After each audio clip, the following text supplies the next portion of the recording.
खुलुमबाय बयखौबो आंनि इउटिउब चेनेलाव बरायग्रोनाय थाबाय। स' गाइस आं दिनै मोनसे गोदान भिडिअ लानानै फैदों। आंनि फोरमायनायनि गेजेरजों बे भिडिअखौ लाबोगोन। स' गाइस अन्नानै बयबो साबस्क्राइब खालामदो आरो आंनि इउटिउब चेनेलखौ जौगानायाव मदद खालामो। प्रेस दा बेल आइकनखौ थुनानै लायो। बेखौनो नोंथांमोननिसिम गुरै खावलायहरनाय थाबाय। स' गाइस बयबो साबस्क्राइब खालामथार आरो सापर्ट खालामथार आंनि इउटिउब चेनेलखौ। स' गाइस आंनि इउटिउबा गोदानसो।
बार बार नायदों आंनि फागिलि खानाया गेंब्रुंलाङो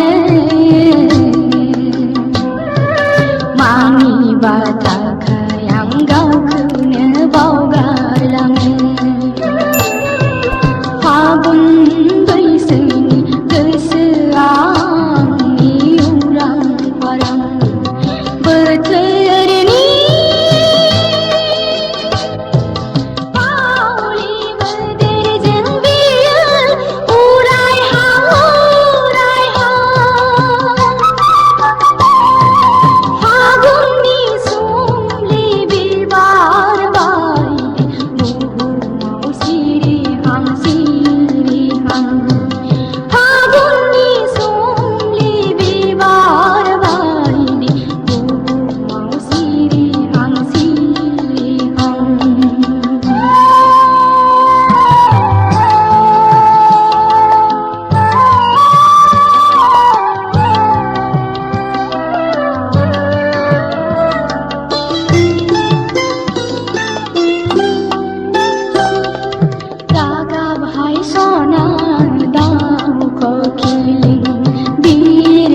बिरदाव खैराङा मानिबा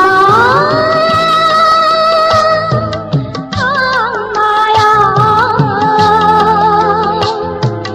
गोसोआ जायो खाराव माराव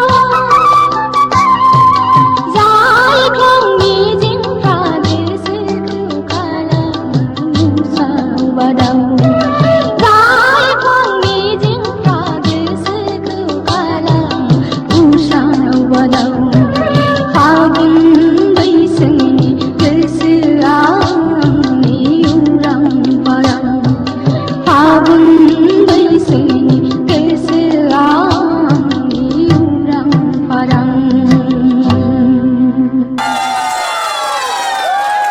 स' गाइस दानिया भिडिअखौ नायनानै माबायदि मोनखो?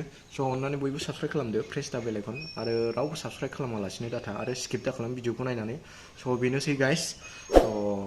प्रेस दा बेल आइकन नटिफिकेसन बेलखौ थुनानै ला आरो साबस्क्राइब खालाम दाबाव। स' बेनोसै गाइस। बिराद मोजां मोसादोंना? कमेन्ट खालामदो आरो शेयार खालाम दाबाव आरो साबस्क्राइब खालाम दाबावथार।